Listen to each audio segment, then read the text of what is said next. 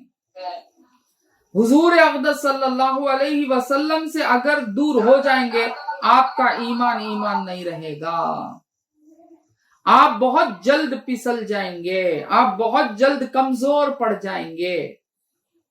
بات سمجھ میں؟ آج ہم کو ضرورت یہی ہے، آج پھر سے پریشانیوں کا ماحول تو پیدا ہو چکا ہے۔ سرکار دو عالم صلی اللہ علیہ وسلم نے جس طرح کہا کہ پھر لوٹے گا اسلام پرانی طرف، تو اس طرح ایسا معلوم ہو رہا ہے کہ پھر پرانی طرف لوٹ رہا ہے۔ اب اس وقت ہمیں کیا چاہیے؟ ہم کو اگر ایمان پر قائم رہنا ہے، مستحکم رہنا ہے، تو ہمیں حضور سے محبت ہونی چاہیے، سرکار دو عالم صلی اللہ علیہ وسلم کی اتباع اور اطاعت پر ہمیں قائم رہنا چاہیے۔ اپنی جان چلے جائے، ہم حضور کی محبت نہیں چھوڑیں گے، یہ ہر ایک مومن اپنے دل میں عزم کرنا چاہیے۔ اور ایمان والے کی شان ہی یہی ہے کہ حب رسول اللہ، ایمان والے کی شان ہی یہی ہے کہ حب رسول اللہ۔ سرکار دو عالم صلی اللہ علیہ وسلم کی وہ حدیث تو آپ لوگ بہت بار سن چکے ہیں، جانتے ہیں کہ سرکار نے ایمان کی حقیقت میں اپنے آپ کی محبت کو سب سے افضل بتایا۔ بات سمجھ میں؟ تو افضل جب حضور کی محبت ہے تو حضور صلی اللہ علیہ وسلم کی محبت کو ہی ہم افضل جاننا چاہیے، اور آپ کی محبت ہی ہمیں کامیابی کی طرف لے جائے گی۔ بات سمجھ میں؟ اور یاد رکھیں، صحابہ یہ بھی جان چکے کہ یہ دنیا کتنے دن کی ہے، اور یہ دنیا ہی حقیقت میں آخرت عطا کرنے والی ہے۔ یہ دنیا میں اذیت تکلیف سہ لیں، کیونکہ یہ 4 دن کی ہے، آج نہیں تو کل مریں گے ہی، آج نہیں تو کل مریں گے ہی، مگر آخرت جو ہے وہ ابدی ہے، وہ آخرت کو سنوار کر چلے جانا عقل مندی ہے۔ بات سمجھ میں؟ بہت بڑی عقل مندی ہے۔ ایک واقعہ اس درمیان میں پیش کرتا ہوں کہ ایک مقام تھا، ایک ملک تھا، ایک مقام تھا، وہاں کا طریقہ یہ تھا کہ وہاں کا بادشاہ جب مر جاتا ہے، وہاں کا بادشاہ جب مر جاتا ہے یا وقت کا ختم ہو جاتا ہے، ٹائم گیپ تھا، ٹائم تھا، یعنی اتنے مدت اس کی بادشاہت ہوگی، اس کے بعد اس کو ہٹا دیا جائے گا۔ وہ ہٹا کر لے کر جا کر اسے ایک جنگل ویران میں ڈال دیتے تھے، ویران میں ڈال دیتے تھے، اور اس کے اتت ختم، وہ زندہ بھی نہیں رہ سکتا تھا، ایک جنگلات میں لے کے جا کے پٹک دیتے تھے۔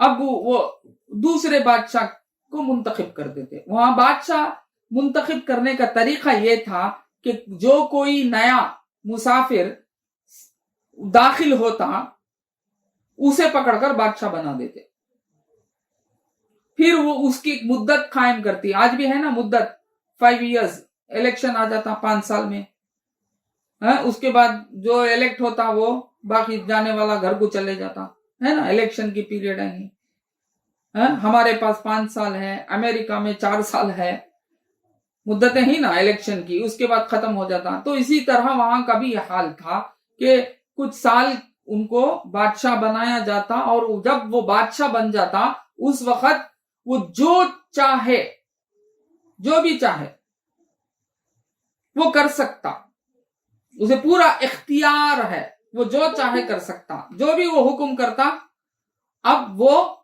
اس کے احکام کے پابند ہو جاتے تھے۔ بات سمجھ میں آئی؟ پھر وہ مدت ختم ہونے تک وہ بڑی اچھے طریقے سے اپنی زندگی کرتا، جو ہی مدت ختم ہوتی اسے پکڑ کے لے کے جا کے پٹک دیتے۔ یہ حال تھا۔ تو ایک وقت ایسا ہوا کہ ایک شخص، اس کو معلوم نہیں ہے، وہ سفر کرتے ہوئے وہ ملک میں داخل ہو گیا۔ اب اس وقت میں کیا تھا, نئے بادشاہ کی تلاش تھی, تو یہ جو ہی یہ داخل ہوا لوگوں نے اسے پکڑ کر بادشاہ بنا دیا. یہ بڑا پریشان ہو گیا کہ بھائی یہ کیا عجب معاملہ ہے, بادشاہ یعنی ملک کا حاکم کے لیے کتنے لوگ ترستے ہوں گے, تڑپتے ہوں گے, میں تو کہیں مسافر آیا مجھے پکڑ کے بنا دیا گیا, تو کیا بات ہے, جاننے پوچھنے لگا. تو لوگوں نے کہا کہ یہاں کا طریقہ ایسا ہے کہ کچھ سال تمہاری مدت ہوگی, وہ مدت میں تم اپنی بادشاہت کر سکتے ہو, اس کے بعد تم کو لپٹ کے لے کے جا کے فلان جگہ پٹک دیا جائے گا. اب یہ جان لیا کہ کون سی جگہ اس کو پہنچایا جائے گا, سب پہچان لیا, اور یہ بڑا عقل مند تھا. اس نے کیا کیا, اپنے دور میں اس جگہ کو ترقی کرنے لگا, جہاں اس کو لے کے جا کے پھینکتے وہاں محل بنانے لگا, وہاں پوری آبادی کرنے لگا, وہاں لوگوں کو جا کے اتارنے لگا, غلاموں کو بنا کر لے کے جا کے اتارنے لگا, کیونکہ یہ تو بادشاہ ہے, اب یہ اس وقت میں جو بھی حکم کرے گا وہ تو چلے گا. تو اپنے زندگی میں اس نے دوسری یعنی جو جنگل تھا, جس جنگل میں اس کو جا کے پھینکنے والے تھے, وہاں اس نے اس کو آباد کر دیا, اور اتنا آباد کر دیا کہ انتظار کرنے لگا کہ میرا وقت کب ختم ہوگا, میں کب جاؤں گا, کیونکہ وہاں مجھے ابدی بادشاہت ملے گی, یہاں تو مجھے ختم کر دیا جائے گا, لے کے جا کے پھینک دیں گے. اس طرح انتظار کرنے لگا کہ کب مجھے ہوگا, کب وقت ملے گا, کب مجھے اٹھا کے لوگ لے کے جا کے پٹکیں گے, تو میں وہاں جب چلے جاؤں گا تو میں بالکل بادشاہ بن کر جاؤں گا, کیونکہ پورا انتظام ہو گیا تھا, بلکہ ایک شہر, چھوٹا سا شہر ایجاد ہو گیا تھا وہاں, اور لوگوں کو بھی جا کے بسا دیا تھا, جو جو کرنا تھا وہ کرتے آ رہا تھا, بلکہ یہاں کا جو ایک پیسہ ہے نا, دولت, وہ ادھر ٹرانسفر کرنے لگا. بات سمجھ میں؟ تو وہاں سب کچھ جب بن گیا تو اب یہ انتظار کرنے لگا کہ کب میرا وقت آئے گا, اب میں کب حقیقی جگہ پہنچ جاؤں گا. تو اسی طرح ہمیں بھی چاہیے کہ سرکار دو عالم صلی اللہ علیہ وسلم نے بھی ہم کو یہ کہا کہ یہ دنیا تمہارے لیے مسافرت ہے, تم مسافر ہو, تم کو ابدی ایک زندگی ملنے والی ہے جسے آخرت کہتے ہیں. تو ہم کو چاہیے کہ یہاں بیٹھے بیٹھے آخرت کو سنوارے. آخرت کو سنوارنے کا بہترین طریقہ کیا ہے؟ سرکار دو عالم صلی اللہ علیہ وسلم سے محبت. حضور کی محبت دل میں بس گئی, تمہارے اعمال ریاکاری سے بچ جائیں گے, تمہارے اعمال پاک و صاف ہو جائیں گے, اور تمہاری آخرت سنورنے لگے گی. اور ایسا شخص ہی انتظار کرنے لگتا ہے کہ جب کب مجھے موت آئے گی, کب میں مروں گا, کب میں حضور سے ملوں گا, کب میں آخرت آئے گی, کب میں آخرت کے مزے لوٹوں گا. جو شخص یہی برباد میں ہے وہ تو ڈرتا ہے موت سے, وہ تو خوف کھاتا ہے, کیونکہ اسے معلوم ہے مرتے ہی اس کی کیا حالت ہونے والی ہے. بات سمجھ میں؟ تو دوسرا بھی طریقہ یہ ہے کہ اللہ تعالیٰ نے اس شخص کو, جو شخص اپنی آخرت سنوارنے کی فکر کرتا ہے, اللہ تعالیٰ نے اسے بہترین دنیا بھی عطا فرماتا ہے. اسی لیے ایک جگہ اللہ تعالیٰ نے فرمایا, جنتانی کا لفظ ہے جو قرآن پاک میں آیا ہے کہ دو جنتیں, مطلب یہ کہ ایمان والوں کے لیے دنیا بھی جنت ہے اور آخرت بھی جنت ہے. بات سمجھ میں؟ تو ہمارے لیے دنیا اور آخرت دونوں جنت بن جاتی ہے. کب بن جاتی ہے؟ جب حضور اقدس صلی اللہ علیہ وسلم سے محبت کریں. تو صحابہ کا تو ہمارا تو یہ عالم ہے کہ ہم تھوڑی تھوڑی سی مشکلوں کو سہنے کے لیے تیار نہیں ہوتے, مگر صحابہ کی زندگی اگر دیکھیں گے تو صحابہ یہی اس کلمے کو قائم رکھنے کے لیے, لا الہ الا اللہ محمد الرسول اللہ کو قائم رکھنے کے لیے اپنی زندگیوں کو جو بھی ہوتا سہنے کے لیے تیار ہو گئے تھے. بات سمجھ میں آتی کہ اس طرح بہت ساری مشکلیں دینے لگے اور مشکلیں سہنے لگے, مشکلوں کو سہنے لگے مگر مرتد نہیں ہوئے. تو ہم کو بھی چاہیے کہ آج کل کیا ہوتا ہے, ایک حضرت کے دامن تھامتے ہیں, ان کے ہاتھ پر بیعت کرتے ہیں یا پیر ان کو شیخ مانتے ہیں, اس کے بعد پھر وہاں سے نکل کر دوسری طرف جاتے ہیں, پھر ان سے کہ ان کے ہاتھ پر بھی بیعت کر لیتے ہیں, ان کا اس طرح بہت سارے پریشانیاں میں مبتلا ہو جاتے ہیں. کبھی ایسا ہو جاتا ہے کہ مرتد ہو جاتے ہیں. بات سمجھ میں آئی؟ تو یاد رکھو مرتد نہ ہونا, مرتد ہونے سے بہتر ہے کہ اللہ تعالی ہمیں موت عطا فرمائے. سمجھ میں آیا کیا؟ مرتد بہت بڑی چیز, غلط چیز ہے. مرتد ہو جائیں گے تو بہت بڑا عذاب ہے. تو اللہ تعالی ہمیں مرتد ہونے سے بچائے. ہم جس کا دامن تھامے ہیں اللہ تعالیٰ آخر وقت تک وہ دامن ہمارے ہاتھ میں قائم و دائم رکھیں, یہ دعا کرتے ہیں.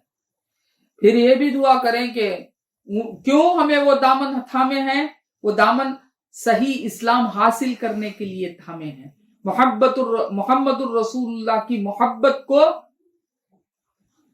قائم رکھنے کے لیے تھامے ہیں. تو ایسے دامن کو ہاتھ سے نہ جانے دے, یہی دعا کرتے رہیں اور اس پر قائم رہنے کی کوشش کریں. دنیاوی مسائلوں کو سامنے لا کر اللہ تعالیٰ کے احکام سے دور ہو جانا یہی مرتد ہے. بات سمجھ میں؟ تو اللہ تعالیٰ سے استغفار کرتے رہیں. انسان ہونے کے ناطے گناہ تو ہو جاتے ہیں, اللہ تعالیٰ ان گناہوں کو اپنے کرم سے معاف فرماتا ہے.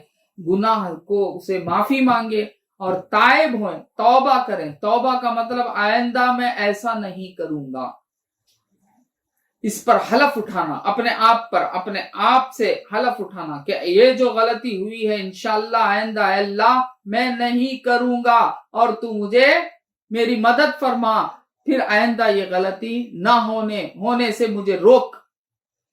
بات سمجھ میں؟ تو اس طرح حلف اٹھانا ہے, اسی کو تائب کہتے ہیں. خالی میں توبہ کرتا ہوں نہیں, دل, قلب, ہر چیز یہاں اپنا دل. بات سمجھ میں؟ اپنا قلب. تو قلب کو پاک رکھیں. قلب جب پاک ہوگا تو حضور اقدس صلی اللہ علیہ وسلم کا نور اس میں بسے گا. سرکار کا نور جب بسے گا تو اللہ تعالی کا نور بسے گا. بات سمجھ میں؟ تو اپنے قلبوں کو پاک رکھیں. تو اس طرح بہت ساری مصیبتوں کے باوجود صحابہ پیچھے نہیں ہٹے. تو کیا ہوا؟ لوگ پریشان ہو گئے. کون؟ یہ مشرکین مکہ بہت پریشان ہو گئے, اور اس کے بعد قریش نے جمع ہو کر مشورہ کیا. مشورہ کر کے ایک شخص کو جن کا نام عتبہ بن ربیعہ تھا ان کو تیار کیا کہ جاؤ آپ محمد الرسول اللہ صلی اللہ علیہ وسلم سے بات کرو, صلح کر لیں گے ہم حضور صلی اللہ علیہ وسلم سے, ان سے جا کر بات کرو. تو آپ تیار ہوئے, یعنی عتبہ بن ربیعہ تیار ہوئے. تیار ہو کر حضور صلی اللہ علیہ وسلم کے پاس آئے اور آ کر سرکار دو عالم صلی اللہ علیہ وسلم کی تعریف شروع کر دی. کیا شروع کی؟ حضور کی تعریف کرنے لگے. تم بڑے شریف ہو, تمہارا خاندان بہت شریف اور معزز ہے, مگر تم قوم کے اندر فتنہ پیدا کر چکے ہو. اگر تم اس کے وجہ سے مال چاہتے ہو تو ہم تم کو اتنا مال عطا کرنے کے لیے تیار ہیں کہ تمہارے جیسا کوئی کیا نہ ہوگا, مالدار نہیں ہوگا. ہم اتنا مال دینے کے لیے تیار ہیں. پھر کیا فرمائے وہ لوگ؟ اگر تم چاہتے ہو کہ سرداری پانا چاہتے ہو, سردار بننا چاہتے ہو, تو ہم تم کو سردار تسلیم کرتے ہیں اور ملک عرب کا بادشاہ بنا دیتے ہیں. پھر کیا فرمایا وہ؟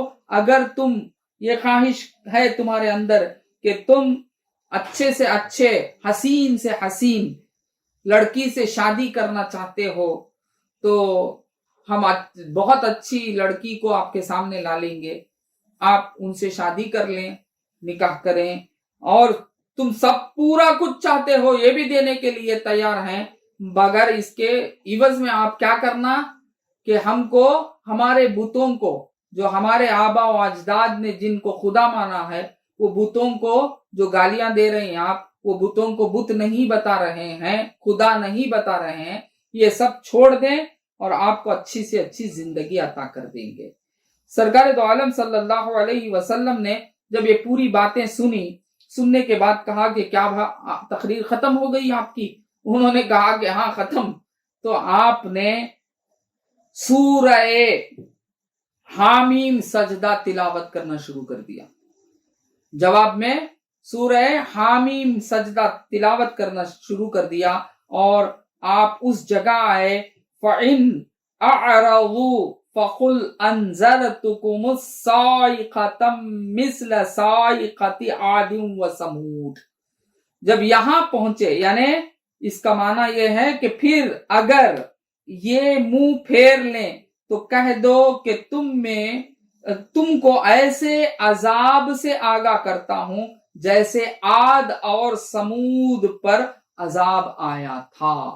یہ آیت جو ہی آپ کے زبان سے نکلی، اس نے فوراً حضور کی زبان کو روک دیا، بند کر دیا، بند کر کے کہا کہ ٹھہر جاؤ، یہیں ٹھہر جاؤ، بس اب اس سے آگے میں سننے کے لیے تیار نہیں ہوں۔ تو سرکار نے کہا کہ تم جواب سن لیا؟ اس نے کہا کہ ہاں میں جواب سن لیا۔ تو سرکار دو عالم صلی اللہ علیہ وسلم نے سجدہ کیا اور سجدے سے فارغ ہو کر کہا تم نے میرا جواب سن لیا، اب جاؤ جا کے قریش سے کہہ دو کہ میرا جواب کیا تھا۔ تو وہ سیدھا قریش کے پاس آیا۔ قریش کے لوگ جب اس کا چہرہ دیکھے، وہ کہے کہ نہیں، یہ تو فیل ہو کر آئے ہیں، ان کا چہرہ تو خوشحال نہیں ہے بلکہ فیل ہو کر آئے ہیں۔ پوچھنے لگے کہ کیا ہے؟ وہ سیدھا آ کر یہ کہتا ہے کہ ان کو چھوڑ دو اپنے حال میں۔ کیا فرماتا ہے؟ ان کو اپنے حال پر چھوڑ دو اور تم بالکل غیر جانبدار ہو جاؤ، انہوں جو کرنا چاہتے ہیں کہ کریں، تم ہونا تو الگ ہو کر اپنی زندگیاں کرو، ان کو پریشان نہ کرو۔ اگر یہ عرب پر غالب ہو جائیں گے، اگر یہ اپنے مذہب کو عام کر کر عرب پر غالب ہو جائیں گے تب بھی ہمیں فائدہ ہی فائدہ ہے، وہ ہمارے بھائی ہیں، یعنی اہل قریش سے ہیں نہ بنو ہاشم سے ہیں، وہ ہمارے بھائی ہیں، ہم کو ہی ترقی ہی ملے گی۔ اگر وہ ناکام ہو جائیں گے، خود بخود وہ ختم ہو جائیں گے، تم کیوں پریشان ہوتے ہو؟ ان کو کچھ مت چھیڑا کرو، کچھ بھی ہونے والا نہیں ہے، وہ بدلنے والے نہیں ہیں۔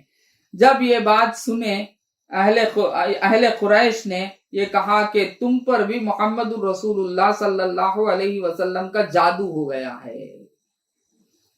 کیا کہے؟ تم پر بھی حضور صلی اللہ علیہ وسلم کا جادو ہو گیا ہے، تم بھی گئے اور ان کی جادو کے اندر دائرے میں آ گئے ہو۔ جب یہ سننے تو بولے کہ کیا بولتے ہیں کہ بولو، بولتے نہیں معلوم، کیا بولتے ہیں کہ بولو جی۔ وہ غصے میں آ گیا عتبہ، بولے کیا بولتے ہیں کہ بولو، حقیقت میں یہ تمہیں جو کرتے ہیں کچھ بھی ہونے والا نہیں، میں جو بول رہا ہوں وہ صحیح، سنے تو سنو، نہیں چھوڑے تو چھوڑو، بول کے نکل گیا۔ بات سمجھ میں آئی؟ اتنا حال اس کا بے حال ہو گیا۔